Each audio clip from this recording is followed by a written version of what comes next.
सुजानगढ़ के नयाबास स्थित शिव शक्ति मंदिर में विगत रात्रि को कांग्रेस प्रत्याशी मास्टर भंवरलाल मेघवाल का स्वागत समारोह आयोजित किया गया। कार्यक्रम में बाबूलाल गुर्जर ने मास्टर भंवरलाल मेघवाल को साफा पहनाया तो ओम प्रकाश गुर्जर, नंदकिशोर गुर्जर, भगवान घोड़ेला, रतनलाल सेन सहित अनेक लोगों ने मास्टर भंवरलाल मेघवाल का बड़ी सी माला पहनाकर शानदार अभिनंदन किया। इस दौरान मेघवाल के साथ उपसभापति बाबूलाल कुलदीप, कांग्रेस नेता धर्मेंद्र कीलका, मोहम्मद इद्रिस गौरी, अमित मारोठिया, रामावतार शर्मा, कालूराम बुनकर, मनोज मित्तल सहित अनेक लोग साथ थे। कार्यक्रम से पहले मास्टर भंवरलाल मेघवाल ने शिव शक्ति मंदिर में जाकर भगवान भोलेनाथ को जल चढ़ाया और धोख लगाई। कार्यक्रम में प्रतीक सेना संगठन के राष्ट्रीय अध्यक्ष महावीर पोसवाल ने स्वागत भाषण देते हुए कहा कि नयाबास की 200 बीघा गोचर भूमि को आबादी में कन्वर्ट करवाकर मास्टर भंवरलाल मेघवाल ने जनहित का बहुत बड़ा काम किया था। यह कोई साधारण एमएलए के बस की बात नहीं थी। पोसवाल ने स्थानीय बीजेपी विधायक पर भ्रष्टाचार के आरोप लगाए और कहा कि भाजपा देश को ऐसी दुर्दशा की स्थिति में ले जा रही है जहां सीबीआई खुद अपने ही दफ्तर में छापे मार रही है। पोसवाल ने कि कांग्रेस को लोग समर्थन करेंगे क्योंकि भाजपा के जुमलों से अब जनता तंग आ चुकी है। पोसवाल ने ऐसा ओजस्वी भाषण दिया कि खुद मास्टर भंवरलाल मेघवाल भी चौंक गए।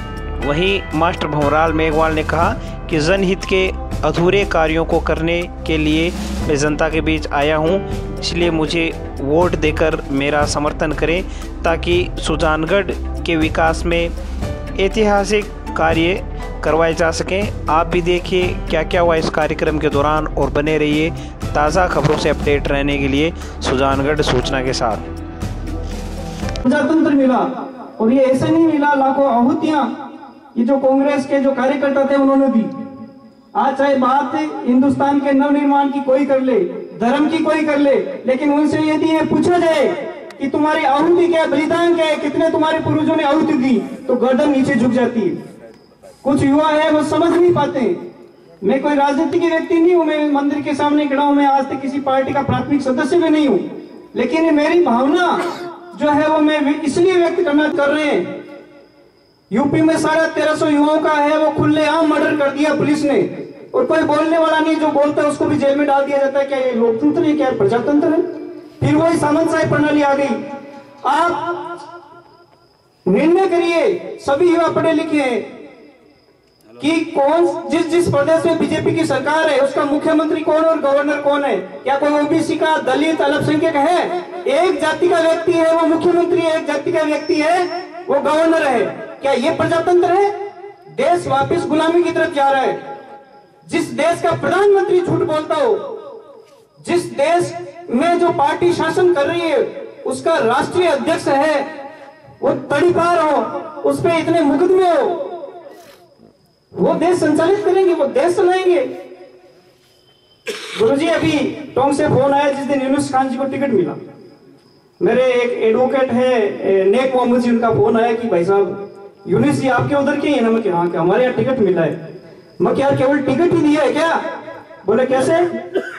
मैं क्या नकवी साहब शाहनवाज को तो बेटियां भी दी इन लोगों ने, आप इनको केवल टिकट ही कैसे दी? मेरे तो समझ में नहीं आया। जो ये लोग जो सबसे बड़े हिंदू की बात करते हैं उन्होंने अपनी बेटियां उनको दे रखी है। मेरा कहने का मतलब ये नहीं है कि मैं पार्टी की बात कर रहा हूं। मेरा कहने का मतलब है कि एक राजनीति का चरित्र, एक पार्टी का चरित्र, उसका आधार, उसका बैकग्राउंड आपके सामने होना चाहिए कि हकीकत क्या है।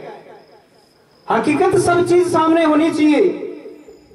वसुंधरा जी ने जो वादा किया था गुरुजी, गौ सेवा की तरफ से हम लोग गए थे, 16 पॉइंट हमने लिख के दिए स्वामी श्री दिनेश गिरी जी महाराज के माध्यम से। हमने पूरी रास्ते की जो कलेक्टरियां थी उनका घेराव किया। राजस्थान की भारतीय जनता पार्टी ने अपने चुनावी घोषणा पत्र में पूरी की पूरी 16 मांगे उसमें सम्मिलित की और एक भी पूरा नहीं किया। केवल एक गौ मंत्रालय बनाया, लेकिन उसमें एक कर्मचारी तक नहीं है। क्या मंत्रालय ऐसे चलता है क्या, जिसमें कर्मचारी नहीं, जिसमें आईएएस नहीं, जिसमें अधिकारी नहीं, पंचायत लेवल पे नहीं, जिला लेवल पे नहीं, स्टेट में नहीं, और मंत्री उस व्यक्ति को बनाया जिसको यही पता नहीं कि गौ माता की परिभाषा क्या होती है। कई बार उनसे मिलने गए, मिले नहीं, होगी है प्रदेश में और देश में। हालात हमें समझना होगा, दुख दर्द हमें समझना होगा। युवा व्यापारी यहां बैठे हैं, युवा व्यक्ति यहां बैठे हैं, मजदूर बैठे हैं।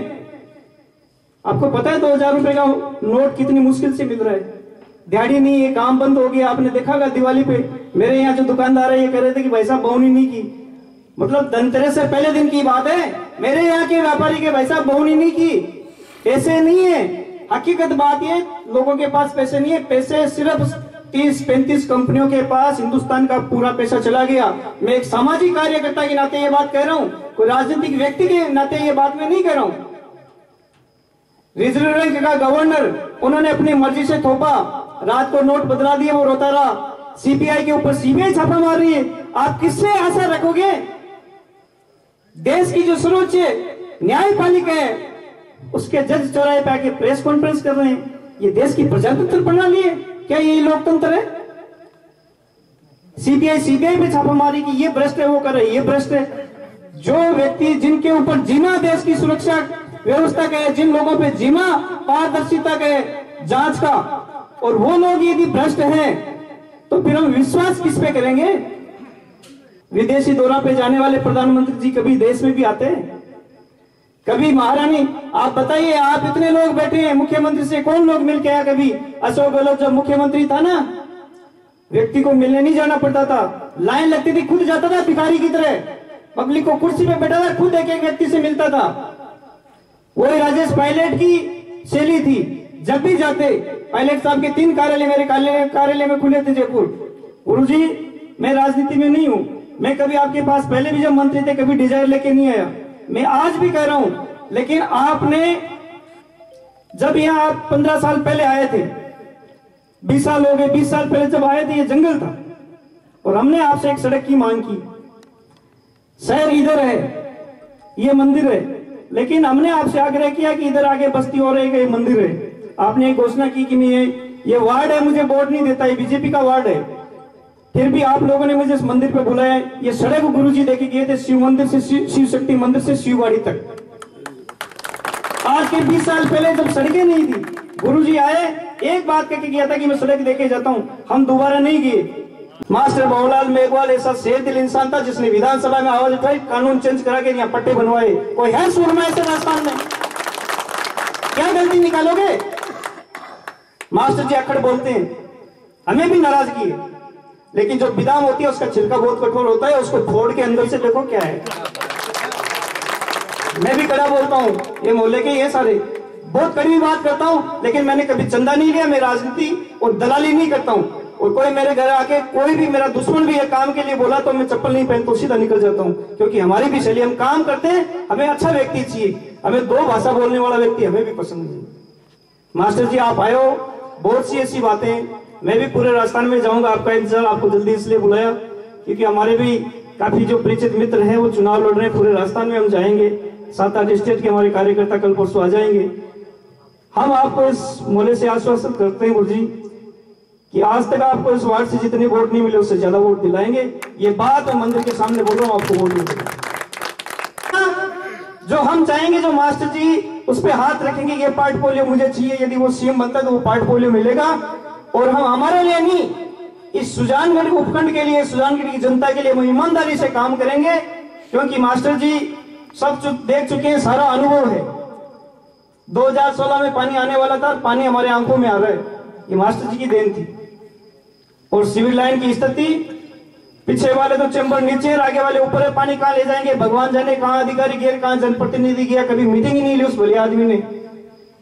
मैं कई बार नगर परिषद में गया हूं, उप सभापति जी बैठे हैं, अरे कुछ तो मॉनिटरिंग करो, ये जो करोड़ों रुपए लग रहे हैं ये जाएंगे कहां? क्यों सुजानगढ़ को दलदल में घुसा रहे हो आप? बात पैसे की नहीं है। ये जो सिविल लाइन है यहाँ नीचे आगे ऊपर है, ये जाएगी कहां? हम लोग इस बस्ती में फिर रहेंगे कहां? जब गंदगी नालियों में फंस जाएगी तो हम कहां जाएंगे? सुजानगढ़ छोड़ के जाएंगे। उस भले आदमी ने कभी मीटिंग नहीं ली, उसने तो केवल 4 चोर छोड़ रखे हैं जो अपने विधायक कोष का पैसा आता है ना 10% और 15% में सरपंचों को देके वो काम करते हैं, किसी संस्था को और एक वर्करों को एक भी काम नहीं दिए। खुली बात कह रहा हूँ, चुनौती है मेरी, उसमें दम है तो मेरे ऊपर मुकदमा कर ले, रिकॉर्डिंग कर लो मेरी बात। जो कह रहा हूँ वो बिल्कुल तथ्यपूर्ण कह रहा हूँ। एक गरीब के मैंने आवाज उठाई, एक महिला थी यहाँ की, एक डॉक्टर ने पेट चीर के और उसको टांके लगा के घर भेज दिया। और चुरू तक के दलाल जो मंत्री है मेरे ऊपर मुकदमा किया, मुझे पुलिस ने अरेस्ट किया, मुझे जेल भेजा। और जब मैंने पलट के मुकदमा किया, मुंह दिखाने लायक नहीं है आज तक। उसी चुरू जिले में जो अपने आप को सेकंड सीएम कहता है, उसी के जिले में, उसी के गांव में, उसी की विधानसभा में और उसी के व्यक्ति के द्वारा मेरे ऊपर किए गए मुकदमे पे मैंने एफआईआर लगवाई और उसी के मासी के लड़के को उसी की कलम से एपीओ करवाया मैंने। समझो क्या है वो लोग। गरीबों की आवाज हम उठाते हैं, हमारे साथ भगवान है, उन दलालों के साथ नहीं है, इसलिए हम हारते नहीं है और वो हार रहे हैं। और इस बार बता देंगे उनको भी क्या है। गुरुजी, हम बड़ी बात नहीं कर रहे हैं, हम आपके साथ है तन मन और धन से। पहले यहाँ का बीजेपी का, एमपी बीजेपी का, मंत्री संतरी सब बीजेपी के, मुख्यमंत्री वो भी बीजेपी की, प्रधानमंत्री जी वो भी बीजेपी के। नहीं, सुजानगढ़ के अंदर यार कोई धड़ी धोरी नहीं है। हमारी नगर परिषद में 5 साल के पीरियड में 10 बार जो बदलती है, 10 बार में शायद ज्यादा हो गए होंगे, नहीं 10 बार मेरे पास गिनती है। 10 बार तो बदल दी। ईओ जेएन आता है उसको नहीं ठहरने दे, ईओ तो नहीं ठहरने दे, बाबू एक भी नहीं आते। वो जो हमारे फायरमैन होते हैं इसमें आग बुझाने वाले, वो फायरमैन 4-5 साथ लगा रखे हैं, उनसे बेचारा हमारा ये सिकंदर पार्षद सीधा आदमी, ये सभापति, उनसे काम चलाता है। आप सोचो इस बात को। तो मैंने इनसे बात की, मैंने कहा भाई अब की बार यार सुजानगढ़ के अंदर हवा तो ठीक है राजस्थान में, और पायलट साहब के साथ मैं भाई छाया की तरह रहता हूँ, तो भाई पोस्टवाल जी कृपा हो जाए आपकी, तो आप भी हमारा साथ दो। और घोड़ेला हमारा साथ देगा तो भाई मेरे हिसाब से मैंने कहा घोड़ेला जी निश्चित तौर से घोड़ेला जी साथ देंगे, तो ये प्रजावत समाज बहुत है। सुजानगढ़ की बात पे आता हूँ। सुजानगढ़ के अंदर मैंने 2011 के अंदर नवंबर में पानी की, अरे गृह मंत्री बहुत मुश्किल काम है आपकी 5000 वोटों से जीत तो गारंटी देता हूं मैं आपसे कहना चाहूंगा कि आज आप सुन लो, जो पानी की योजना है वो पानी की योजना मेरा सपना था, और मेरा सपना ये था, बाकी काम तो होते रहते हैं, काम हो जाएंगे। मेरा सपना ये था कि सुजानगढ़ के अंदर जहरीला पानी है वो भी 15 दिन से आता है, तो ऐसे इंदिरा गांधी केनाल का पानी लाऊं। तो 2011 नवंबर में शिलान्यास किया, 2015 जुलाई में आना चाहिए था, उसकी डेट 2015 जुलाई, 15 गया, 16 गया, 17 गया, 18 जुलाई की। अब मैं सुजानगढ़ जनता को कहता हूँ मेरे को एक बार एमएलए बना दो, ताकि वहां आने वाले 40-50 साल तक पानी की व्यवस्था आने वाले 6 महीने, 8 महीने, 12 महीने में ऐसे ही कर दूंगा कि आपको कभी कोई दिक्कत नहीं आएगी। ये मेरा सपना है। और डीटीओ दफ्तर आपको मालूम है बड़ा मुश्किल आते हैं साहब, एडीएम, डीटीओ दफ्तर, एडिशनल एसपी। अब आज की तारीख के अंदर एडीजे कोर्ट यहाँ पे है, साहब रतनगढ़ जरूर जाते थे, एसीजीएम दफ्तर है, सीजीएम दफ्तर, लोग रतनगढ़ जाते थे पहले पुराने आदमियों को। और ये जो कह रहे हैं हमारे पोस्टवाल साहब 200 बीघा जमीन गोचर की करती नहीं है, लेकिन आपने की यहाँ पे मैंने किया नहीं, मैंने कभी गाया नहीं है, मैं कभी गाया भी नहीं है। आज आपने कहा है तब मैं ये बात कह रहा हूँ, वो गाने की जरूरत ही नहीं है। एक बार मेरे पास एक ऐसा आदमी आया, इसके आंखों में आंसू आ गए, उसने कहा साहब मेरे घर का अमुक परिवार का आदमी जेल भेज दिया। मैं क्यों भाई, क्या हुआ? तो 91 धारा 91 का नोटिस आया और मैं पहुंच नहीं पाया, एक बार गया, 2 बार नोटिस गया, पहुंचने में मेरे जेल भेज दिया, जेल रतनगढ़ में। ये से कैसे भेज दिया? जब मैं मंत्री बना तो उसकी बात को मैंने उस समय याद किया, मैंने कहा यार, मैंने कहा गहलोत साहब मैं कुछ नहीं जानता था, तो बोले यार गोचर जमीन कभी आवेदन कटती नहीं है, मैं सुजानगढ़ तो कटेगी। और मैं उस समय देखो है कि साफ है, मतलब खास आदमी था, मूछ का वाल जो कहते हैं ना, लाड का एकदम प्यारा नंबर 1 आदमी था मैं। अब पायलट साहब का नंबर 1 आदमी, आप समझ रहे हो ना? अब मैं पायलट साहब का नंबर बना दूं, इसलिए भाई ज्यादा बात तो मेरे से कहलो मत, क्योंकि एक अनुभवी नेता है। इन्होंने जितना अनुभव कमाया है शायद पास में कोई नेता नहीं मिलेगा। इस अनुभव का सुजानगढ़ को तभी फायदा होगा कि भाइयों 7 तारीख को जो वोट देना है वो कांग्रेस के निशान पर देखकर भारी मतों से विजय बनाओगे तो अपने सुजानगढ़ में जो नेता बैठे हैं भंवरलाल जी मास्टर जी, उनकी ताकत बढ़ेगी। और ये 200 में से वो नहीं है कि 200 में से नंबर आएगा इनका टॉप 3 में नंबर आना है, ये निश्चित है। ये आप मान के चलो कि ऊपर राजस्थान सरकार में इनका टॉप 3 में नंबर पक्का है। अब भाइयों अपने को करना क्या है, सब संपर्क में है, हर आदमी की ताकत है, हर आदमी के पास वोट है। हर आदमी एक आदमी को कहेगा कि तुम मेरे 5 आदमी जोड़, तू आगे 5 आदमी जोड़, तू आगे 5 आदमी जोड़।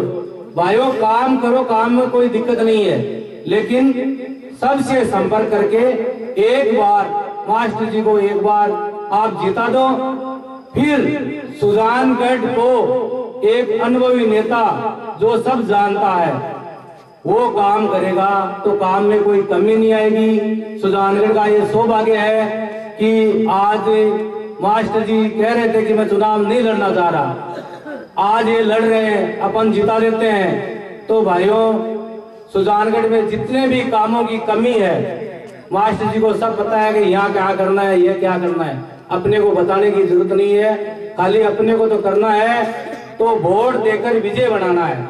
जय